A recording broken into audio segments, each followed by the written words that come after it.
Philosopher Alan Watts is known for his love for Eastern religions. In this video he talks about his life story and his studies in 5 parts.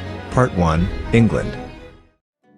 My mother taught at a school where missionaries abandoned their daughters while they went to convert the heathen in China and India and Africa. And when they returned as thank offerings for taking care of their children, they gave her glorious works of Chinese embroidery and pottery. And so as a small boy, I was surrounded with these. And then my father used to read me stories from Rudyard Kipling, the Jungle Books, the Just So stories, Kim.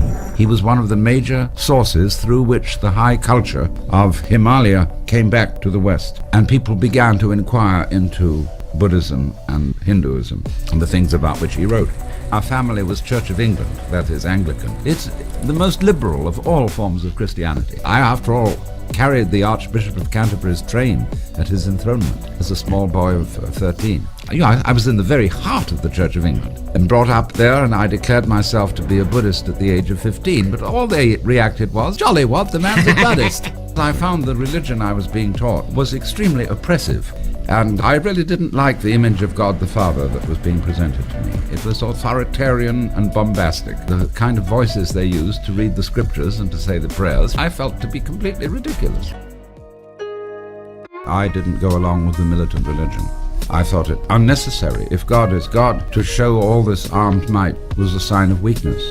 Because the trouble was that the biblical God, as understood, was patterned on the ancient kings of Egypt and Persia, and a king who rules by violence is necessarily afraid, and therefore puts on a lot of bombast, and requires that people who come to court kneel down, because that's a difficult position from which to start a fight. I happened to discover the writings of Lafcadio Hearn about Japan. I had always been interested because of the Oriental art around home, and so I knew a lot about China and Japan. But when I discovered his writings and his descriptions of Buddhism, I was enthralled. I thought, my goodness, here is some tremendously intelligent way of looking at things. It's always been my feeling for life that a human being is a coincidence of opposites. I am, on the one hand, extremely interested in religion and the mystical, because ever since I can remember, I found the universe absolutely amazing.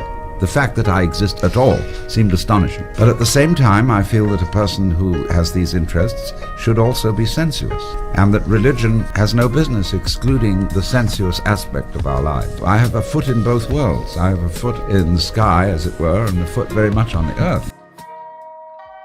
Now, you see, Buddhism is sometimes called atheism, but that's incorrect. It's not that Buddhists believe that there is no God. They don't believe in any particular conception of God, any particular idea, because they feel that's like trying to grasp water in your fingers or to catch space in a net. You can't do it. It's like trying to bite your own teeth, because you are it. We have a philosophy which we've inherited from most of the Western tradition, that we as people are not really related to the universe. We say, I came into this world. Now, we did nothing of the kind. We came out of this world in just the same way as, say, a baby comes out of a womb or an apple comes out of a tree. And the apple, therefore, shows something about the nature of the tree. So the human being likewise shows something about the nature of the universe. The universe is doing us. And this is particularly true of another Eastern philosophy, which we call Taoism, Chinese, which underlies all sorts of things like judo, the gentle way, rolling with the punch, going with the stream, going with it, always.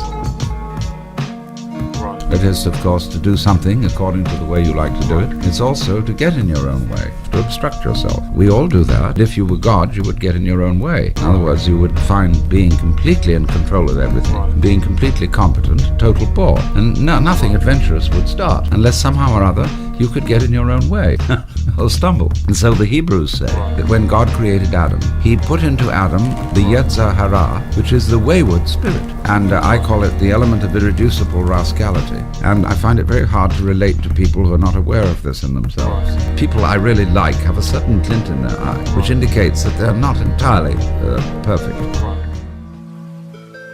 There are really 2 basic ways of doing it, it seems to me. One is to become as finite as possible. That is to say, to get involved in desperate situations. Get your kicks by losing control.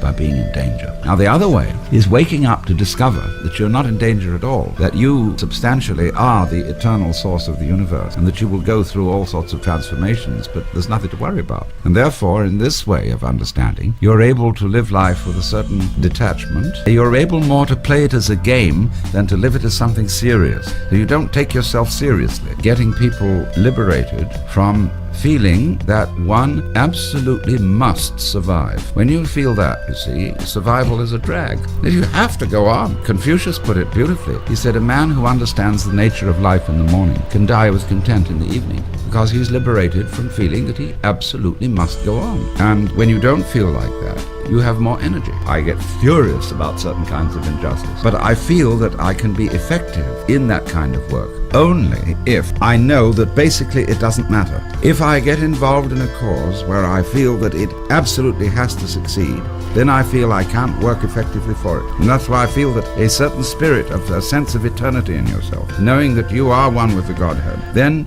you can get immersed in helping people and doing things, but without the motivation which makes one always do the wrong thing for the right reasons.